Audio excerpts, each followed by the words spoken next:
Ooh wee, yo. Okay, so I work overnights, so I've been spending. Uh, excuse me. I was spending all day laying in bed. Excuse me. I'm sorry. Trying to sleep. I've been spending all day laying in bed trying to sleep. I did get some sleep, have some weird dreams. Don't worry about that. So then I started drawing. I'm like, okay. It was hard to draw because, you know, I ain't gonna say I'm stressing about posting. It's just like, you know, the urge to post or not post. It's like, oh, should I be posting? Like, no, I'm drawing first, and when it feels organic or blah blah blah, I'm gonna post. So I'm working on Groaning Bear last chapter for volume 4, and it's just going crazy. It's like I had to get on here and post. So I'm gonna just keep getting into it. I didn't want to get too far before I showed you guys what I was doing. That's too much. That's too much. Let's get down to the 10 pixels for the G pen. The G pen is the pen of choice for the inks. Let me throw a little erase in here because I need to. His eyebrows is coming off the face. Like.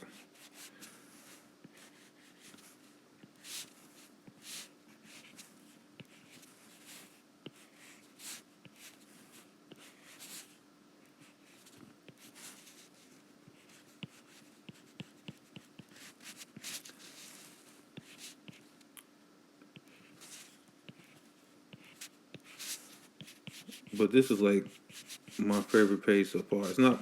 I don't know if it's my favorite page of this chapter yet. I have no idea. But so far, this is the one I like. I ain't gonna say I've been forcing myself. I kind of have a little bit, but that's part of the territory. You really gotta force yourself to draw when you're drawing comics. You can't wait until you feel like drawing all the time. Even though I try to maintain that zone of like I want to be here. Sometimes it's like okay, I don't have a deadline. I'm just going as I please. You know, but I do want to get it done at some point. So here I am. And the fun thing about Drunken Ronin Bear is that there's some silliness to the premise. Even though some serious things are going down, there's not a lot of the characters are super simple. It took me a long time to figure out how freeing it is to draw just simple cartoony characters where you don't have to worry about all this super crazy detail.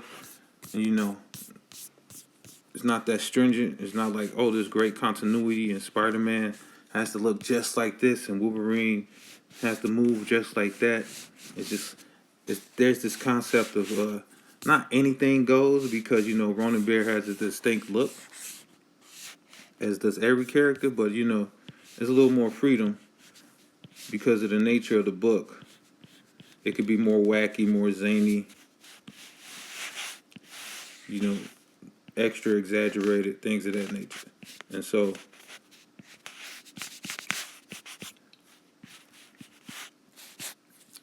we kind of get into that.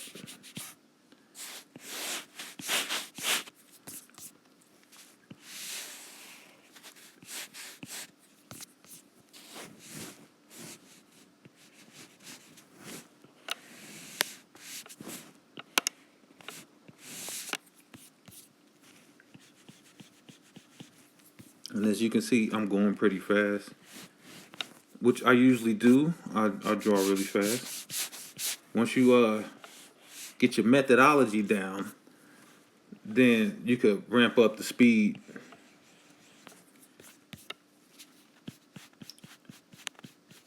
And that'll help your productivity as you continue your career as a comic book, graphic novelist, mangaka, comic sequential artist. I love the term sequential artist. It sounds professional and it covers a lot of ground. So somebody drawing manga is a sequential artist. Somebody drawing American comics, you're a sequential artist. Someone drawing storyboards, you're a sequential artist. And I know it's a different game from drawing comics to storyboards. I think it's very similar because I've done storyboards just for practice, just to see if I can do it. But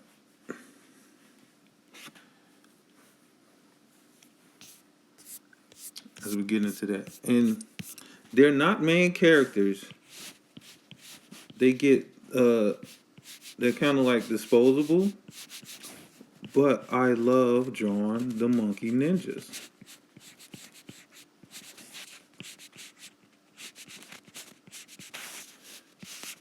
It's my favorite. It really reminds me of the Hand from Daredevil or the Foot Clan from the Ninja Turtles, and even like that Wolverine run when he was in Japan. Just the concept of like the hero being flooded with an army of ninjas. I just love that so much. But you got to have that character that can handle that wave of ninjas because these are trained assassins and killers. So they might look disposable or seem disposable, but you really gotta give credit to the hero because that shows the skill of the hero or the durability in Wolverine's case. Because even Wolverine, which I really don't agree with at times, because there's some narrative with Wolverine himself saying he's not that good in a fight. He's not that good of a fighter. He is more of a brawler type. But I don't agree with that because he was in the military for 100 years? Even before he lost his memory. So you telling me he ain't got no fighting skills? You've been fighting for over a century and you ain't pick up nothing? So the idea that Wolverine don't have no tactics, no fighting skills, no nothing. He's just a mindless brawler, even though he says that. Maybe he's not giving himself a lot of credit. Or maybe it's like the healing factor.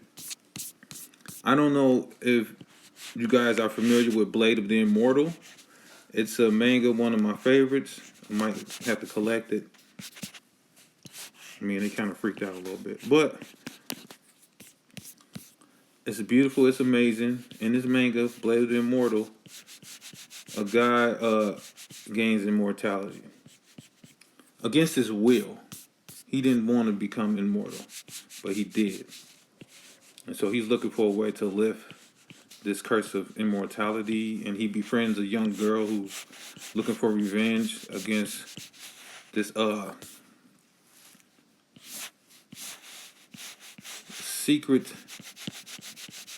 secret society of samurai, rogue samurai who want to overthrow the government. And this guy, Manji, I think his name is, he's known as the Killer of 100 because before he got his immortality, before he got his immortality, he slayed 100 samurai in one go. And this was I don't know, the Lord he worked for to try to get him killed or something. I don't remember the story, but and it had something to do with his sister, and his sister is mentally ill and stuff like that. So, if she's traumatized by an attack on assault or something, I don't know the full detail. But these samurai use his sister's bait to draw Manji in, and he kills them all. And a witch witnesses this and gives him immortality. So, as he's fighting as an immortal, he spent so much time fighting as an immortal, being able to heal and stitch itself back together, which is depicted in gruesome ways in the book. He kind of loses his edge. And you kind of see that. They show it very well in the manga, but also Manji himself, he mentions it several times. How the immortality is making his senses dull, and I think there's an arc in the story where he kind of loses his immortality for a bit, so it becomes a problem because like his fighting skills have like diminished a little bit.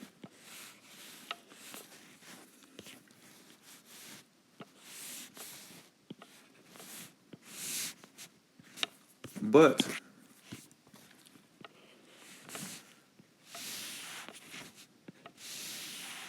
I think in the end, Manji prevails. There's also like a live action movie between Rurouni Kenshin and the live action adaptation of Blade of the Immortal. Those are the best anime adaptations I've ever seen. So you gotta check them out. I don't know where you would see them. I seen Blade of the Immortal on Tubi. I originally watched Blade of the Immortal, the live adaptation, on Hulu. I don't know if it's still there. And I don't know how closely it follows the main story, but if that is the main story, they kind of finished the entire series in one go. There's no like movie two or nothing like that. And what I seen, if that's accurate with how the manga goes, I don't.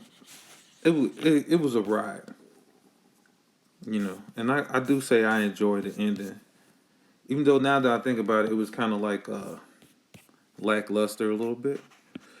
I don't know, but check it out for yourself. But yeah, the Ronin Bear and his dog sidekick, they are running from a relentless troop of ninja monkeys led by this one, and he's distinct because he's wearing this mask. Let's get into the mask. Mask got three horns.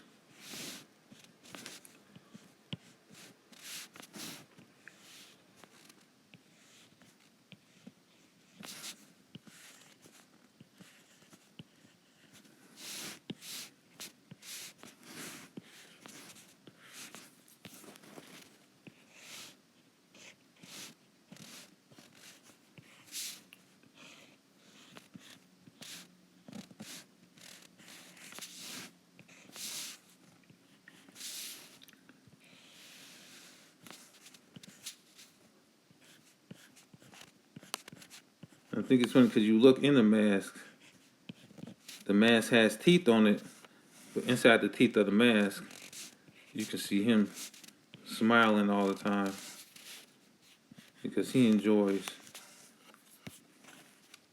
the smoke. He's here for all the smoke.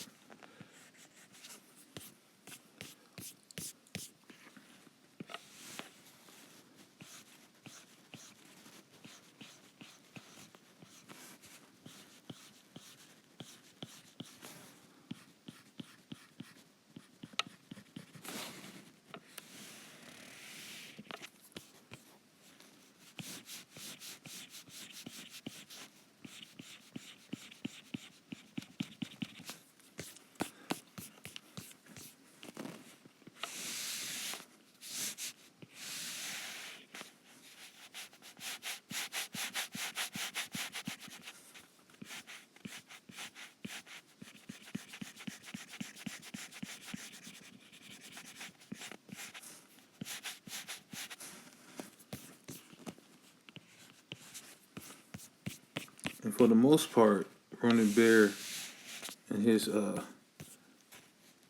friend the dog, they can, deal with any number of the ninjas normally. But their leader, this guy, he's giving them some trouble. So he's making it hard for them to, do their thing, hold their own. Hence why they're fleeing. They're really fleeing because of the giant robot and the demon princess. Like, what? What's going on? Yes. It's a lot. Check it out.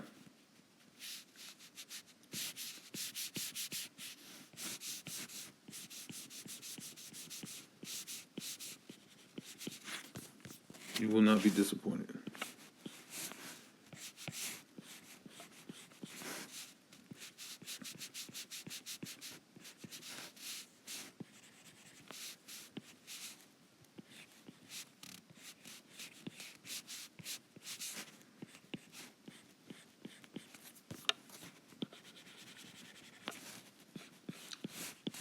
because I was excited about this, I kind of got through it pretty quick. Let's take the red off, see what we're looking at. And see, this is pretty dope. I love this. Okay, and then the speed lines, when I put that on it, is gonna really make all this pop.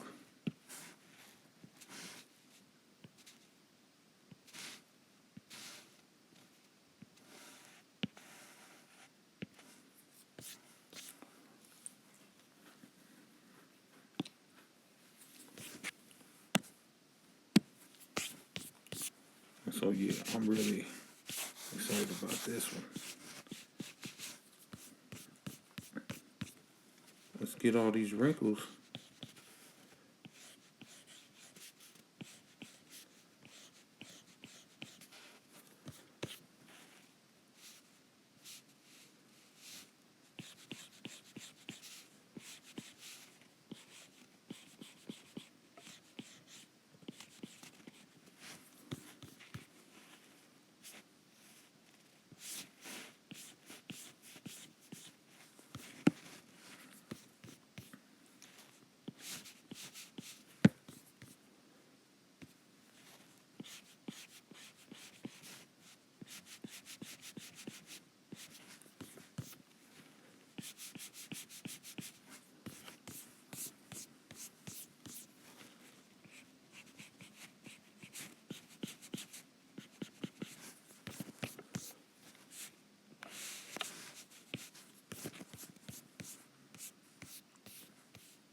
Is that it?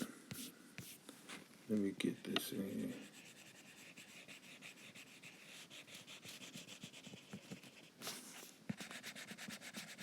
I'm not gonna go. I'm gonna put the speed lines on without you guys. We don't need to go that far because I don't know how long I've been filming this. This don't have to be a long video. Maybe I could show you guys a little bit of speed lines. I mean, it shouldn't take that long. It's simple this time around. So what I usually do is I go on here. You can see the layers. Look over to. If you're watching the video, look over to your right. It's on the left of the video. Look over to your right. You see the layers over there. Pay attention. I'm gonna hit that plus sign. Open up a color layer. I'm gonna leave the opacity at 100%. Leave it at normal. That's how I want it. Now I'm gonna go on the other end. You can see this blue bar is highlighted. It says G Pen. I want to scroll to, because you see speed line pins. There's one right there above the G Pen that's highlighted. That 3 pixel. I want to get down to, where's the speed line? Okay, there's one that says 4 pixels. And I'm gonna go in here because I made them small. Let me see. Okay.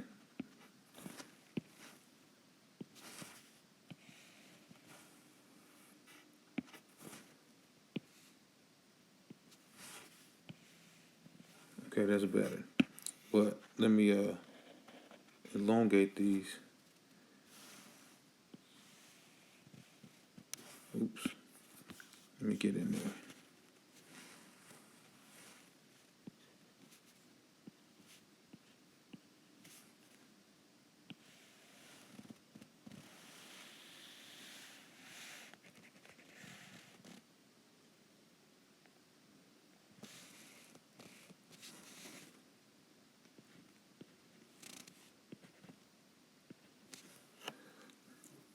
And then I hit the eraser and erase what I don't need. And it's just that simple. When you're doing speed lines in Clip Studio and in Photoshop, I feel like it's, I don't know, for those who, grew up using it, it might be easy to them. But me coming in, just doing it, I feel like it's a harder process. Here in Medibang, the speed lines is just a pen.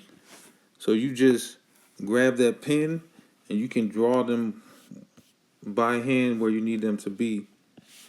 And so and then I go in and take them off the character. And so how you do it is up here, it's like a little bar with red lettering in it. When you're on the speed line pen, and you just hit pivot point, and then you make that point, and then all the lines will point towards that point. Then I just go in and erase where I don't need the lines. And I like doing stuff by hand like this. I really enjoy this part of the process. Even though sometimes it gets annoying and sometimes I miss some of the speed lines. But it does the job. My books look phenomenal. If I do say so myself. I don't know, sometimes I'm drawing and I start hating my art style. And I'm like, man, it needs to be better. So I kind of start working on it. But then every once in a while, I pick up my book. I pick up one of my books and I look at it and I'm like, oh, this is really dope. It really is. Especially when you got the trick of, and always do this, like make your pages a certain size.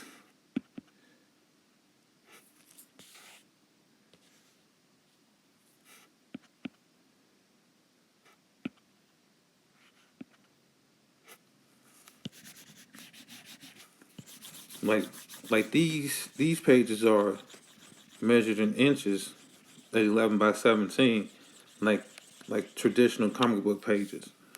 But the size of the book is like 8 by 5. So the act of reducing the size does make details pop. So that trick still works, even though a lot of people don't tend to use it anymore. They just use the size. They use the ratio of whatever the book size really is, and they draw on that size. Especially when they're doing stuff digitally. I don't. I still draw bigger and shrink it. And so when you open the physical book and look at it, it really makes everything pop on the page. Tips and tricks. Tips and tricks. So yeah, here we go up here. If you look up here, this red bar at the top, it says edit pivot point. I click that and then it says editing pivot point. So I pick the point. Let me zoom in. You see that cross behind the dog? That's the pivot point. And so when I go in to draw, it all appears like magic.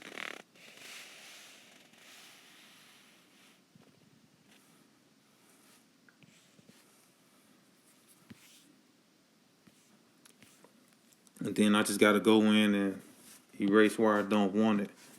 Because I don't want it on top of the characters. And so, actually, let me go back in. Did I lose that pivot point? I did. It's about right there because I want some lines like coming out behind the bear.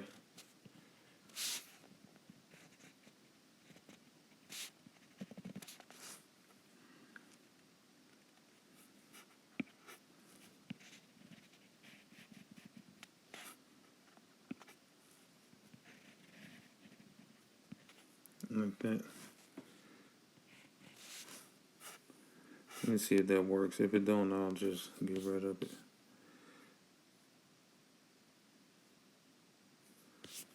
Because I should have just made it longer.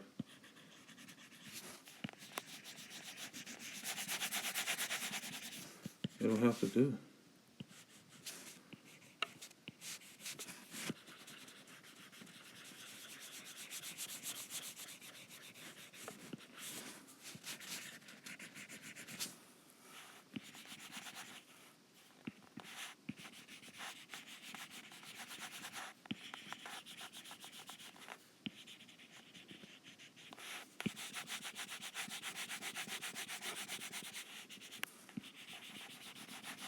And sometimes I make extra layers because I don't want the lines from one panel to interfere with the next.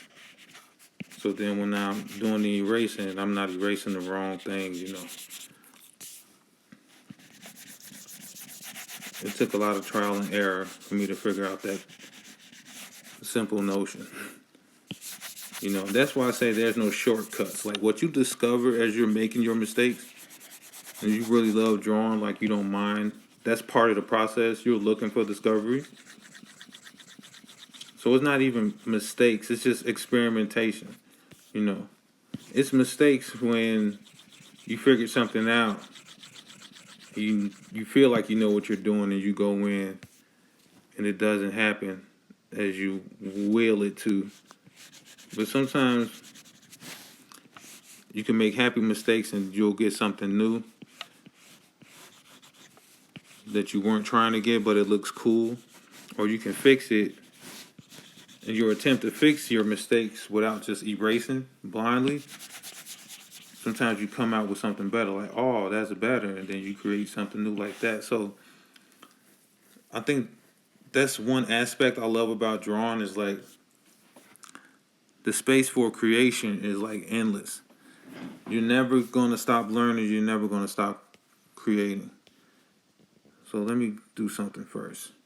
So I wanna go in here first. I wanna do, because I'm gonna shorten the length on the speed lines for the middle panel, the third panel. For the fourth one, I want them to be long and going in the back.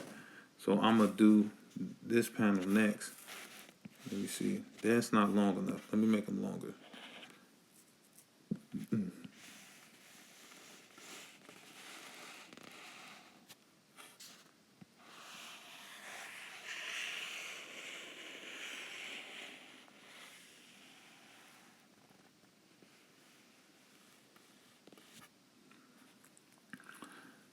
All right, that's good enough. I don't need all that. So now I'm gonna go in here and get to erasing. I guess a little speed line tutorial from Medibang. Hey, yo, Medibang, look, man. It's a word from our future sponsor, Medibang. It's the best app for beginners. It's the best app for traditional artists that want to do digital stuff and just want to go in blind and just get to drawing. All right? You don't want to take a graphic design course for 4 years just to learn the program. You want to go in, mess around with a couple tools, and make great art. To do that, you gotta go Medibang. Medibang is your guy. All right, Medibang, I did the plug, man. Gotta cut me a check. I'm telling you, I'm the best there is out here using your program, especially on the American side. I mean, I think I'm better than you guys in Japan too. For real, because I've seen, like, you know, Medibang got like a little gallery feature, and they do little contests. And I've been on there, and I've seen the stuff people are posting, man. It's kind of like, I'm not going to talk bad on other artists' stuff. I'm just saying, you know what I mean? Like, you know, I'm on a different level. And ain't nobody else, like, really using y'all stuff to make their professional comics, man. I don't see it out there. I see people doing tutorials, showing other people how to use it. But when it comes to people, you know, really using Medibang on the level, I think I'm the only one.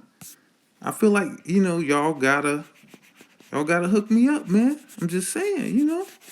It's just business, you know, it's mutually beneficial business for the both of us. You know, get at me, holler at your boy. Don't make me come see you. I mean, I said it before, I could use a vacation. You know, I work really hard, I got 2 jobs plus the comics. You know, I wouldn't mind a little trip to the land of the rising sun, you know, just to have a little conversation with the CEO of Medibang, you know. Yeah, and I don't appreciate how you switch to the subscription model. It's fairly inexpensive. But it's like I had already paid for it. Now I paid for it and then I kinda lost it and I had to get it back. And then so I ended up stuck with the subscription. So I'm paying like $2.99 a month for Medibang. It's cheaper than Clips and Photoshop, but because I think Photoshop is $20 And Clip Studios, I think Clip Studio is 22. I mean, that's not bad, especially if you're like doing comics professionally or you're trying to, and that's your main source of like creating images.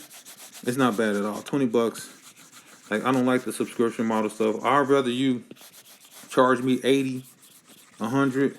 I mean, something like Clip Studio or even the Adobe Suite. The Adobe Suite used to be like $800 for all of it. And like, if you know how to use it all, or if you plan to learn how to use it all, I mean, and you're doing art professionally, that's a steep price, but it's doable. Is and it is still reasonable because potentially the amount of money you're going to make from using that. So I wish that would return to the one time buy, but I get it because they're making more money with the subscription model. You don't pay for all the years they've been doing that. You don't pay them thousands of dollars by now, and then on top of that, they're live. They got the cloud now, and they can live update features and stuff. So you're getting new features more regularly. And so I understand the reason. It's just I would rather have something than own it. But I guess there's no more ownership in this world. You got to pay to play. Maybe it's worth paying if your uh, endeavors pay off, if they manifest. Like if this becomes real for me, which it is real because I've created actual books and I've sold some books. I haven't sold enough, nowhere near enough. I'm not a salesman, I'm an artist. I'm working on it. But,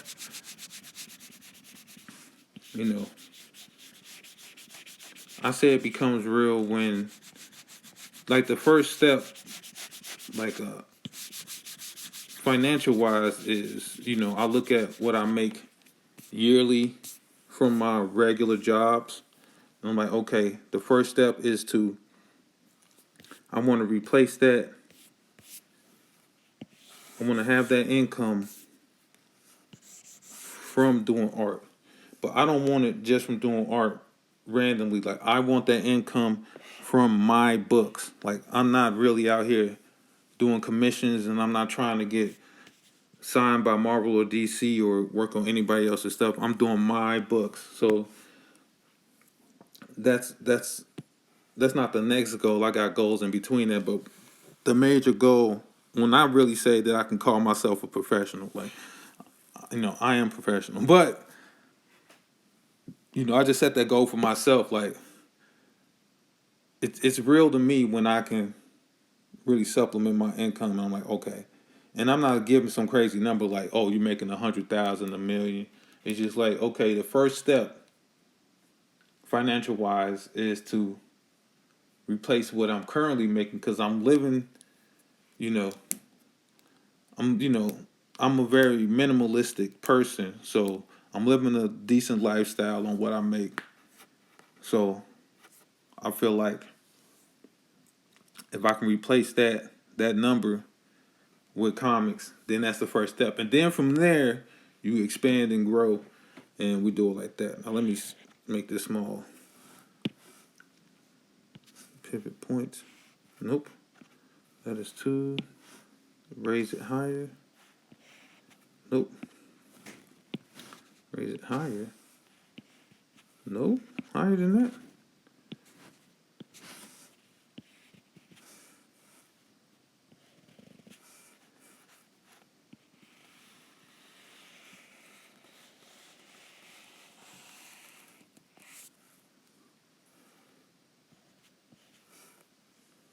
Okay. Now we gotta go back in and do some more erasing. And it's not that much erasing for this one. Yeah, but sometimes you gotta be strategic where you're laying it. Because for some reason, I know more layers take up more memory space on the files. So I try to, save layers if I can. I don't want to put an extra layer just for one panel. But if I have to, then I have to. but I try to be strategic on you know, layer rationing.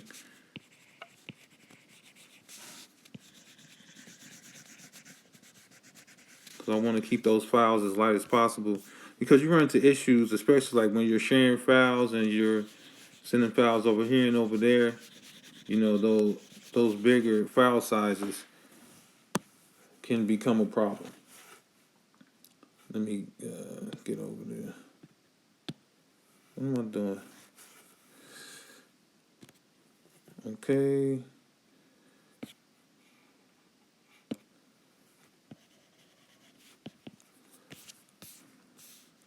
Now let me take the red off. Bam. Okay, this is awesome. I love how this looks. Hold on, let me do something. I'm gonna fill this in. I don't need that. I don't need that. Let me go down here. I forgot to put the wrap on homie belt. And I see some stuff I forgot. Let me hit the eraser. Let me take the wrap off his belt. Because it's on the wrong layer. I hate that. Just a pet peeve of mine. Oops. Come on. Get it together.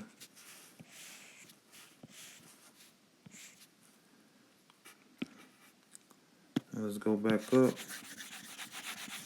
Because I miss some spots. You always miss some spots. Like, I really started finding them when I go in to do the shading. And then as I'm shading the line work, and it's like, okay, I started seeing them like, oh, snap, I didn't get that. Look at this. You see that? Y'all don't see this. Y'all don't got the eye. I don't got the eye, obviously, because I missed it. But that's because I'm going so fast.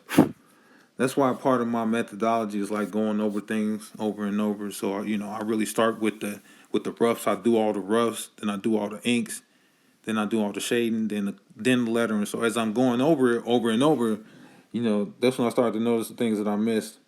And still, when it comes to the lettering, and still typos get past me. I don't know how. I don't know why, but they do.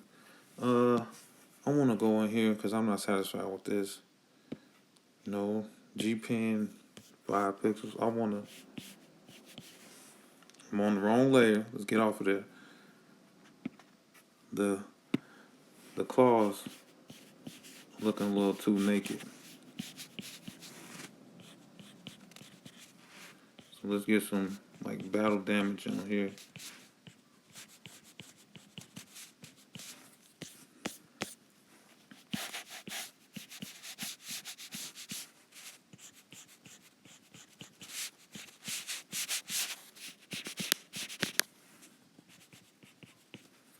All right, that's better. Oh, this is awesome.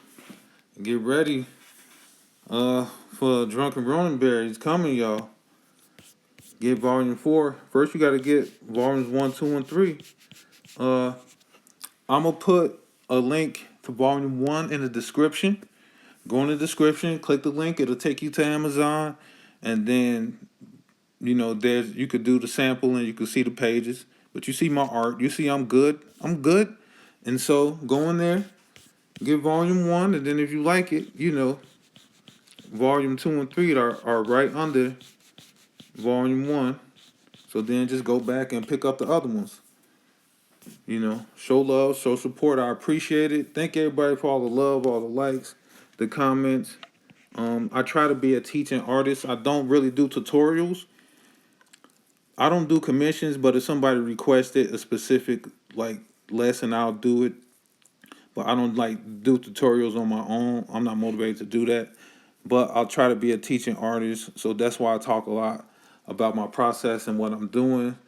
So anybody that's watching me or paying attention, you know, you can go in and you can repeat the process yourself. What is this? What is this?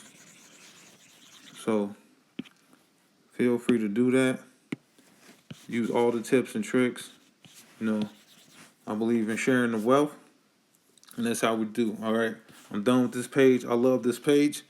I can't wait to shade it, Can't wait to see it in a book on paper. All right, we're out. Peace.